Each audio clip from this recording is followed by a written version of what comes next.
Welcome and thank you for joining us this afternoon for our Teatime Tales, part of this week's Library Fest at the National Library of Scotland.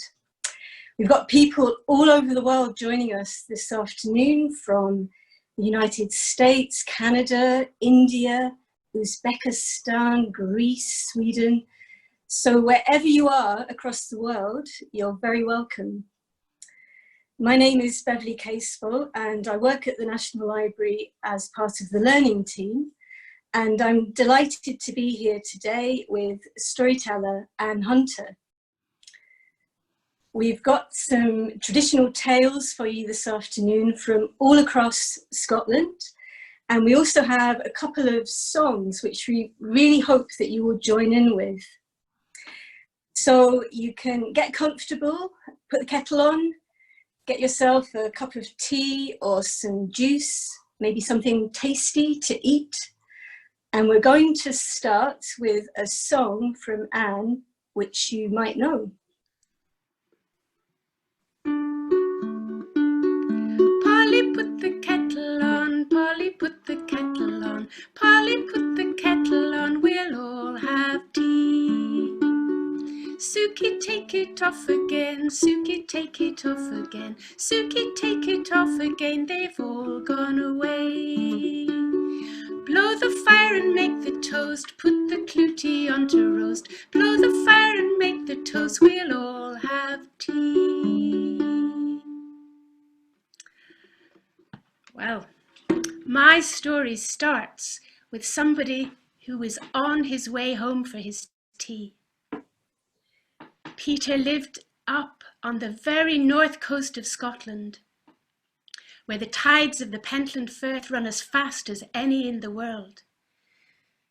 In the parish of Ulrig, there's a hill called Windy Haw, and that's where Peter Malcolm lived. He was a crofter's son and a fine-looking young man. This day, it was in the summer, and he was on his way home from cutting the peats. He'd been there all day from early morning, and he was ready for his tea. He was walking along the shore of Dunnet Bay, looking forward to a nice pot of tea and maybe a bannock that his mother had made, when up ahead of him, he could see a young bonny lassie. She was all dressed in green. Peter wondered who she was. He thought he knew everybody in the parish, but this young lass he did not recognise. And as he drew closer to her, he decided to pluck up courage, and he said, "Good day to you. It's a fine day, isn't it?" When she spoke to him, her voice was as clear and soft as a silver bell. Peter was completely captivated. Well, they talked for a little while. It felt as if they'd known each other all their lives to Peter. But then she said a strange thing to him. She told him that she could offer him his heart's desire. She said that he could have a wish, and he could wish for one of three things. He could wish to be a preacher, a minister, and he would be the best preacher in all of the world. Or he could wish for gold. Then he would be the richest man in all the world. Or then he could wish to be a piper, to play the bagpipes, and he would be the best piper in all the world. Well, I wonder what you would wish if you had such a choice. Peter had to think about it. He thought about the gold.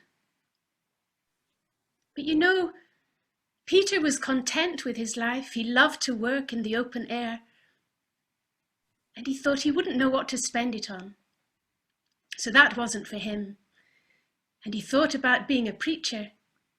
He knew the minister in Ulrig. He liked a good sermon. But when he thought about it, no, that wasn't for him either. And then he thought about being a piper. He thought of how he would play at dances and weddings, How people would admire his talent, how he would travel and meet people. Yes, he thought, yes, he would be a piper. And so he closed his eyes and he said out loud, "I wish to be a piper." And even as he spoke, and when he opened his eyes, he could see that the young lass was holding in her arms the most beautiful set of bagpipes, all mounted in gold, and the bag was a rich purple velvet. And she said to him, "Peter, here are the pipes, and you can play them." Well, she said something else. She said that there was one condition, that if he were to take them, that he must return to Dunnet Bay, to the sands, and meet her there in 1 year and 1 day, and to play for her. Well, what of that? Thought Peter. He would like to do that. And so it was agreed, and she gave him the pipes, and he thanked her. And then they bade him farewells, and he went on his way back towards Castletown and to his home in Windy Haugh. He went a little way, and then he thought he would turn back and wave to her. But when he looked, she had gone. There was neither sight nor sound of her. And he went a little further, and then he thought, well, he would try and see if he could play. Play! He had never heard music like it. He played jigs and reels, he played his favourite songs, he played Robbie Burns airs, he played Scott Skinner reels. He played everything. It took him a while to get home, even though he was so hungry for his tea. And when he got home, his family were amazed at the music that he could play, and they asked him to play song after song, reel after reel, strathspey, jig. He kept playing until he was exhausted. And just as she had predicted, Peter played around the country, and then, further afield, people began to hear about his talent and how he played so wonderfully. And sure enough, in time, he became known as the best piper in the land. And the weeks turned into months, and the months, soon enough, turned into a year and a day. And it was time once more for Peter to return to the sands to play for the beautiful lady who'd bestowed that gift upon him. Peter went back to the sands and he played his very best. And up ahead of him, he could see again that bonny lass, no longer wearing green. She was dressed all in silver, and upon her golden hair was a sparkling crown. Peter was completely beguiled by her, and as he played his best, she began to dance. She whirled and twirled, and her feet were as fleet as a gazelle's. Peter was so captivated and entranced that he just followed her.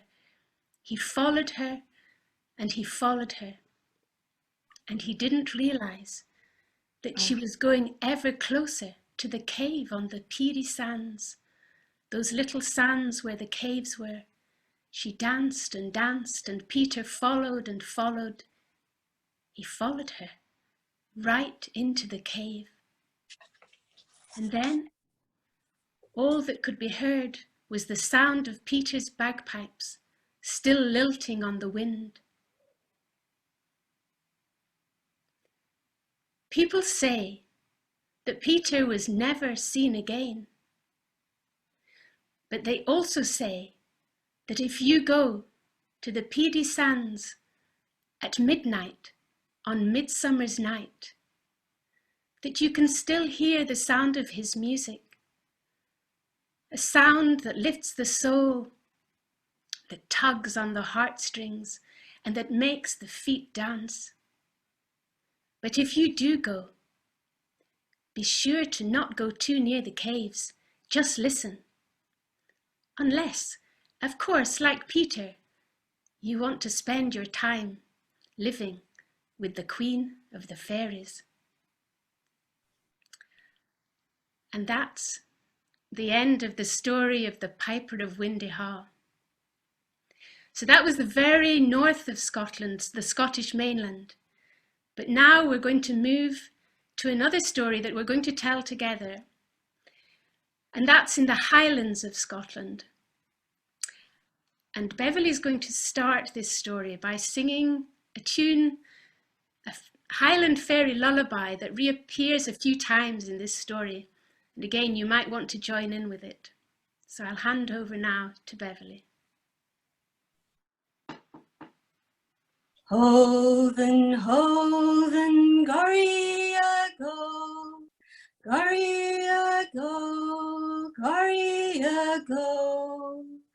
Hoven, hoven, gorry-a-go, never found my baby-o. Many years ago, in a little village on the west coast of Scotland, a very, very strange thing happened.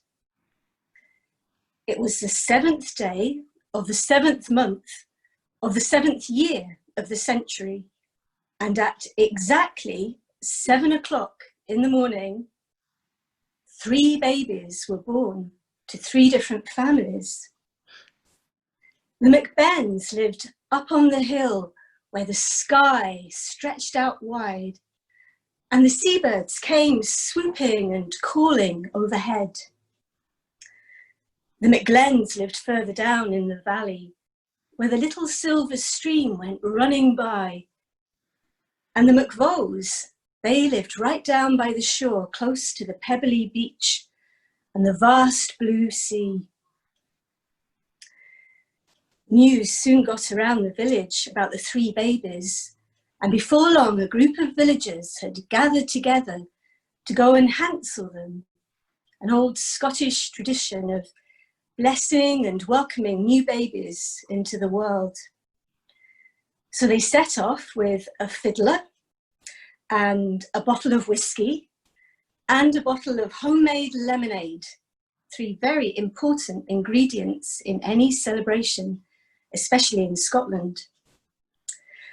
First, they went up the hill to the cottage where the McBens lived, and they knocked on the door. Tock, tock, tock.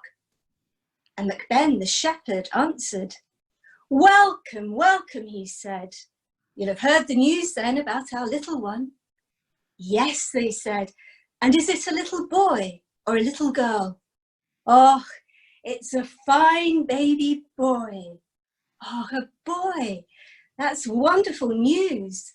And what will you call him?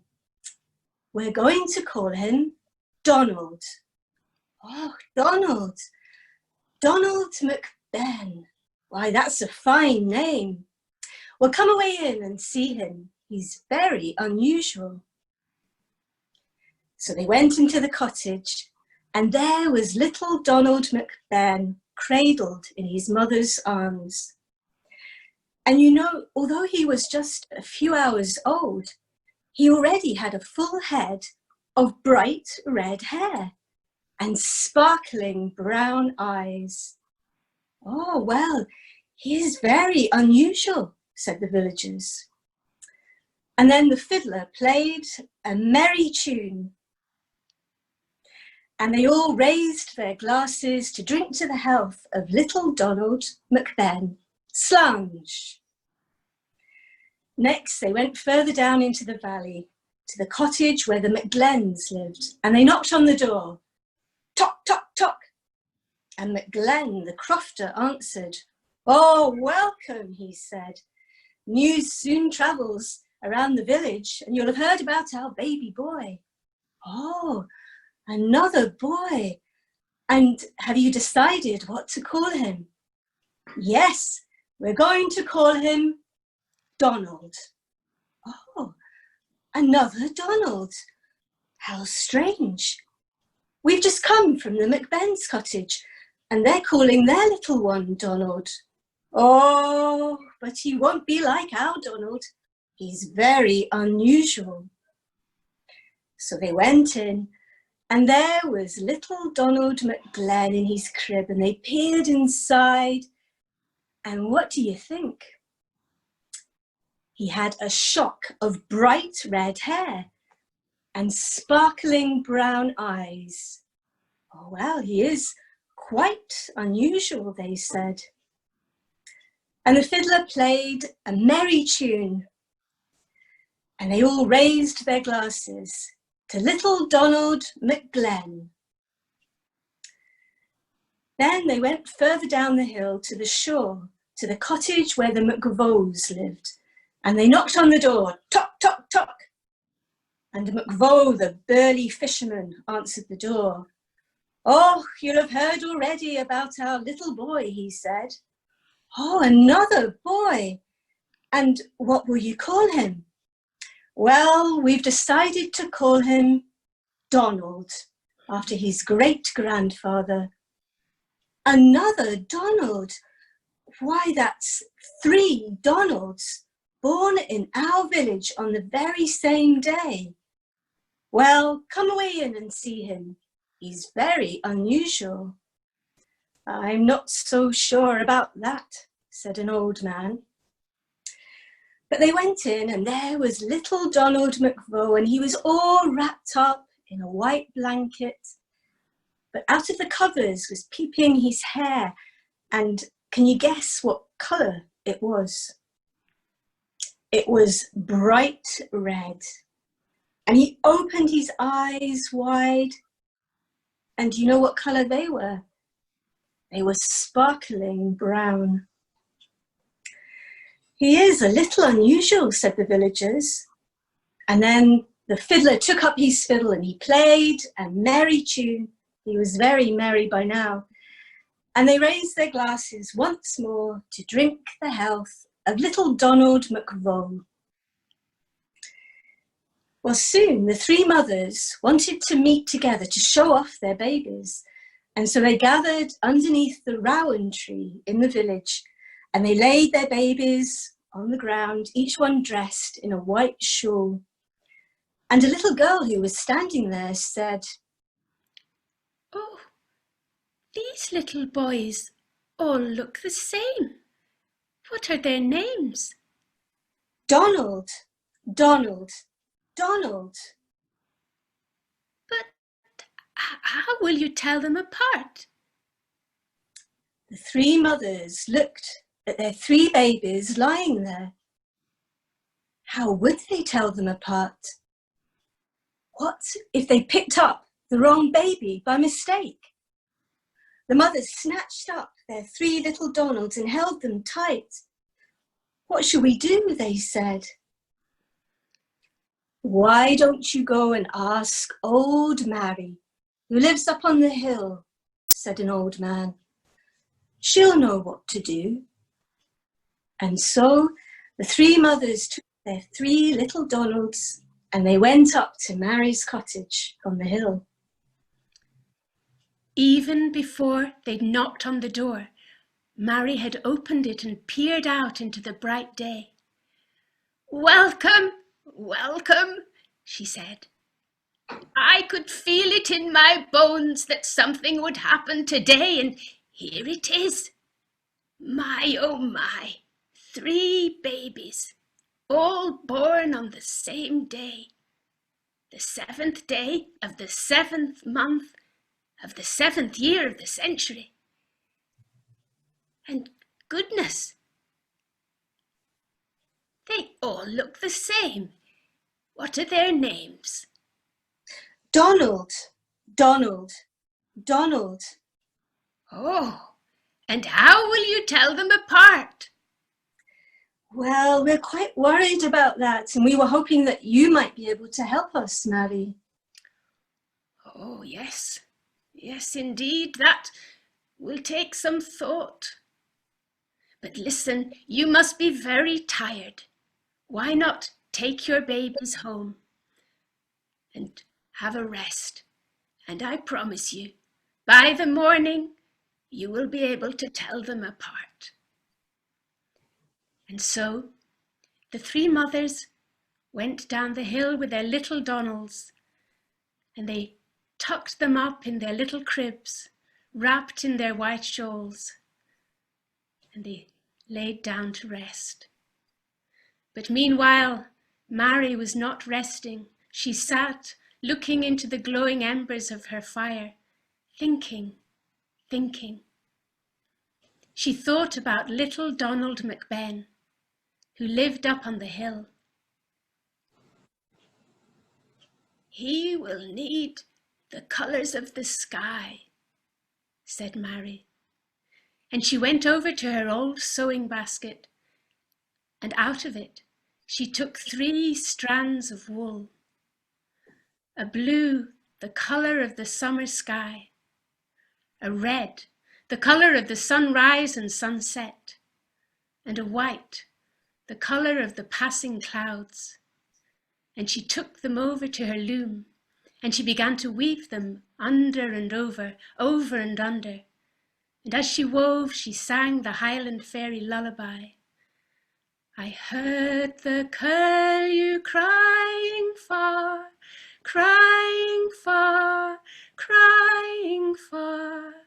I heard the curlew crying far, never found my baby, oh." And in no time at all, Mary had finished that piece of cloth. She may have had some help from the fairy folk, but she took it off the loom and put it to one side. And then she thought about little Donald McGlen, who lived down in the valley. "He will need the colours of the earth," thought Mary. And again she pulled out long strands from her basket, a brown, the colour of the peat, a purple, the colour of the blooming heather, and a beautiful green, the colour of the moss. And she took them to her loom, and she began to weave over and under and over. "Hoven, hoven, goria go, goria go, goria go. Hoven, hoven, goria go, never found my baby, oh." When she'd finished that cloth, she put it to one side and looked again into the fire and thought about little Donald McVoe living down by the shore. "He will need the colours of the sea," said Mary. And from her old basket, she took a deep blue strand, the colour of the deep, deep ocean, and a deeper green, the colour of the dulse, the seaweed, and then a strand of white, the colour of the breaking waves. And over to the loom she went and wove them under and over and under. And all the while she sang, "I saw the mist upon the glen, wandered o'er the mountain glen, saw the mist upon the glen, never found my baby, oh." And when that cloth was finished, she put it over her arm with the 2 other cloths, and she left her cottage. And first of all, she went up the hill to the McBen's cottage. You know, in those days, nobody ever locked their door. And so she was able to lift the latch and go in. And there in his cradle was little Donald McBen, fast asleep, wrapped in his white shawl with his shock of red hair peeping out. And very gently, she took off the white shawl and wrapped him in the cloth, the colours of the sky. And then, blessing him, she left and made her way down to the valley where the McGlens lived. And into the cottage she went. And there was little Donald McGlen, wrapped in his shawl. And she took that off and wrapped him in the cloth, the colours of the earth. and she blessed him, and she silently made her way out and went down the hill to the shore where the McVos lived. And in she crept. And there was little Donald McVo, fast asleep in his little white shawl. And she took that off and wrapped him in the cloth, all the colours of the sea. And then she went out of that cottage and began to make her way back up the hill to her own cottage. And the moon that had risen in the dark night sky was now sinking. And when she went into her cottage and laid down, the moon sank into the sea like a silver sigh. But the sun rose up in red and gold and woke the whole green glen. And 3 little Donalds woke up, and they were hungry. Wow!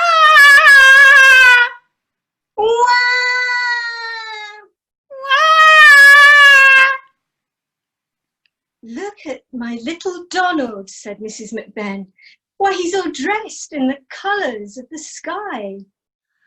Oh, look at our little Donald dressed in the colours of the earth, said Mrs. McGlen. Oh, look at my little Donald, said Mrs. McVo. Why, he's all wrapped up in the colours of the sea.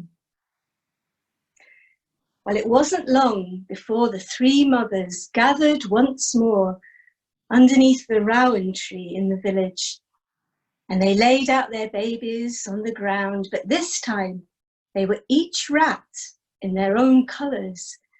And a little girl said, "Oh, now you can tell them apart. They're all dressed in their own colours."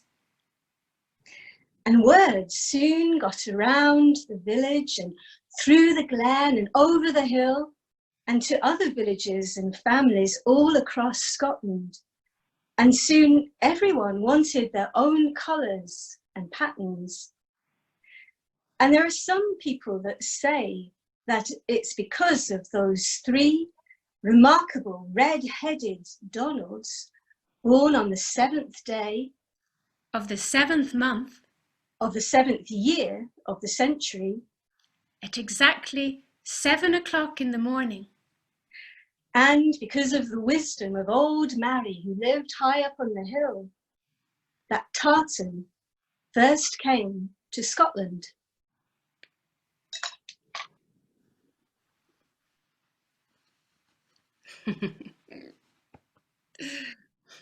Holden, Holden, Garia go, Garia go, Garia go. Holden, Holden, Garia go. Now I've found my baby, oh. So Anne and I are dressed in our own colours, so you can tell us apart. And Anne is wearing the hunter tartan from Ayrshire, and I'm dressed in the colours of the sky. So after that long story, I'm feeling a bit peckish. But thankfully, I have one of my favourite treats here, which I'll show you. I don't know if you can see this. But this is a tea cake, a very iconic tea time treat from Scotland. And if you unwrap it, it's wrapped in foil, and inside is a marshmallow covered with chocolate with a biscuit base, and it's very delicious. And do you have anything for your tea today? Well, I saw you with your tea cake the other day, and I thought, yes, I'd like some of that. And I've gone a bit overboard because I brought out my Sunday plate. Wow.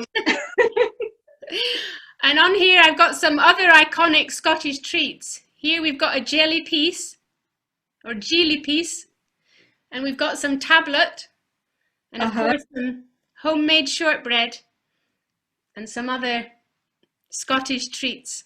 So I shall be tucking into You're not going to go hungry then. I shall be eating those while you're telling the next story. If there's any crumbs on my mouth later, you'll know why. Well, all the talk about cakes and shortbread and tea cakes reminds me of a woman who lived in Angus, quite close to Dundee. And she loved to bake. In fact, people said that she baked the best cakes in the whole of Scotland. I wonder if you have a favourite cake. Well, Morag, she baked every cake that you can think of: chocolate cake, cherry cake, carrot cake, lemon drizzle cake, Dundee cake, and she made puddings too: cranachan and apple and bramble pie, and she made scones and cinnamon buns. I bet you're feeling very hungry now. And the favourite cake that Morag liked to make, and the cake or the pudding that people said was the most delicious, was clootie dumpling. Now, if you've never tasted clootie dumpling, maybe some of you don't know what a clootie dumpling is. I happen to have one here to show you. So as you can see, it's wrapped in a cloth or a cloot, the Scots word for cloth, which is how it gets its name. And inside the cloth is a round pudding full of dried fruits, sultanas and raisins, and lots of spices too. And when it's ready to cook, you put it in a pot of boiling water or steam it, and it takes about an hour, maybe 2 hours to cook. And in Scotland, people often have clootie dumpling at Christmas or Hogmanay. But Morag, she loved clootie dumplings so much that she made it all year round. Now, behind the cottage where Morag lived, there was a hill, and it looked like any other green, grassy hill, but it wasn't. It was a fairy hill, a place where the wee folk, the fairy folk, lived. Morag didn't know that, and neither did she know that the fairies love cakes and puddings, and especially clootie dumpling. Whenever Morag was cooking her clootie dumpling and the sweet smell drifted out towards the fairy hill, the fairies would come and they would fly around Morag's cottage, and they would peer in longingly at the window, licking their lips. But sadly, they never got to taste Morag's clootie dumpling, not even a tiny crumb. So the king of the fairies came up with a plan. He decided that he would carry Morag away to the fairy hill, and that she would be there forever to cook clootie dumplings for the fairies every day of the year. One afternoon, Morag was out on the hill gathering brambles for apple and bramble pie when the fairies came, and they flew all around her, and they sprinkled fairy dust into her eyes. Oh, I'm so tired, said Morag. I think I'll just lie down here on the hill and have a wee nap. So she lay down, and in an instant she fell asleep. And when she woke up, she found herself in an enormous hall, all lit with tiny candles. And all around her were hundreds of little people, all staring up at her expectantly. And Morag knew straight away that she was in fairyland. And she knew it could be a dangerous place to be, because she'd heard the story about Peter the Piper and that he never came back. But Morag was a very clever woman, and she had an idea. Well, she said, I've always wondered what it would be like to be in fairyland, and now here I am. And what can I do for you good people? With that, the fairy king stepped forward, and he had a long, long, long white beard and a golden crown. And he said, we want you to make us some clootie dumpling. Why, of course, said Morag. That's the easiest thing in the world. If you can just bring the ingredients, I can get started right away. The fairies looked at one another. They hadn't really thought about what you needed to make clootie dumpling. And maybe you're wondering what goes into a clootie dumpling. So I can tell you that there's sugar and butter and flour and eggs and lots of dried fruit and spices. Well, the fairies didn't have any of these things. Not to worry, said Morag. Everything I need is back in my kitchen at home. So if you wouldn't mind flying back, and I also need my big mixing bowl and my wooden spoon and my egg whisk and my sieve for sifting the flour. So the fairies flew back to Morag's cottage, and in an instant they were back with all the ingredients, but they looked exhausted carrying all those heavy things. And really, it was only the thought of the clootie dumpling that was keeping them going. Well, now Morag had everything she needed, and she put all the ingredients into the bowl and she began stirring. And all was going very well until she said, I'm missing something. I'm missing my cat. You see, normally my cat is in the kitchen by my side, and it's hard to cook without her being here somehow. Fetch the cat, said the fairy king. And so the fairies flew off, and straight away they were back with Morag's black and white cat, and it sat there at her feet, meowing. Now I do need a bit of help with the sounds in this story, so I'd like to hear you making the meowing of the cat. Meow, meow. Morag was very happy now, and so she began stirring the clootie dumpling mixture again, and all was well until she said, I'm missing something else. I'm missing my dog. You see, normally my dog is sleeping by the fire, and there's just something about the rhythm of his snoring which helps with my stirring of the clootie dumpling. Fetch the dog, said the fairy king, and the fairies flew off, and in an instant they were back with Morag's black and white collie dog, and it lay by her feet, and it was snoring very loudly.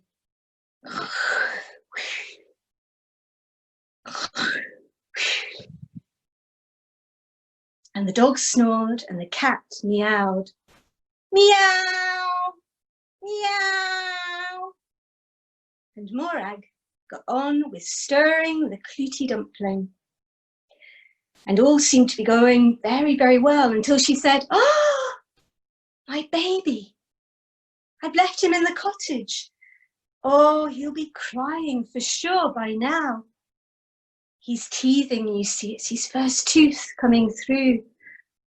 And it's past his tea time. He'll be very hungry and very gurny. Oh, I can't really carry on without my baby.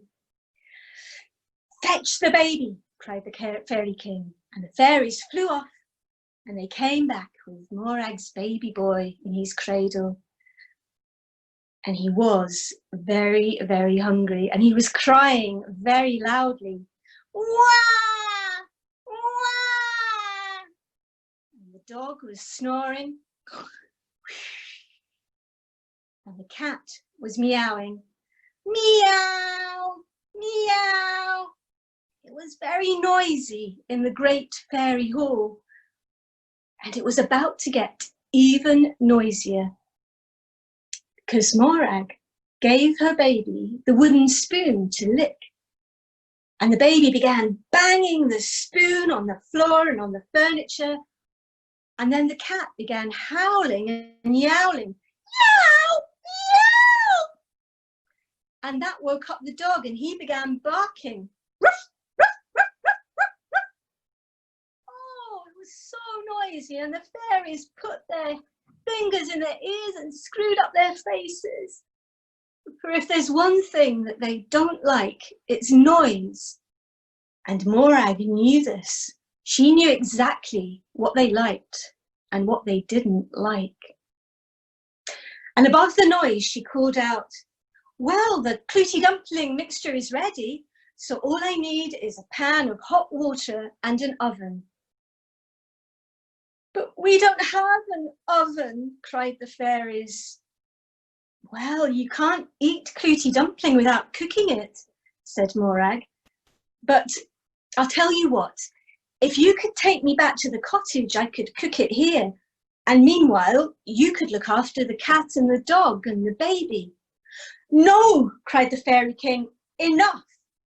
You can take your noisy cat and dog and baby and go home, and don't ever come back to Fairyland. So Morag had got exactly what she wanted. And she took the cat and the dog and the baby, and she went back to her cottage. And the cat fell asleep by the fire, and the baby fell asleep in his crib. And the dog was so tired he didn't even snore, and everything was quiet and peaceful. And Morag wrapped the clootie dumpling in a cloth, and she put it in a pan of boiling water. And soon there was a delicious smell of raisins and sultanas and cinnamon and spices. And then Morag began to feel a bit sorry for those fairies, for they hadn't got to taste any of the clootie dumpling. So when it was ready, she went back to the fairy hill and she left it there for them. And every week after that, she would take a clootie dumpling and leave it on the hill for the fairies. And in return, they would leave her a little bag of gold. And you know that there was enough fairy gold that Morag and the cat and the dog and the baby lived happy and content for the rest of their days.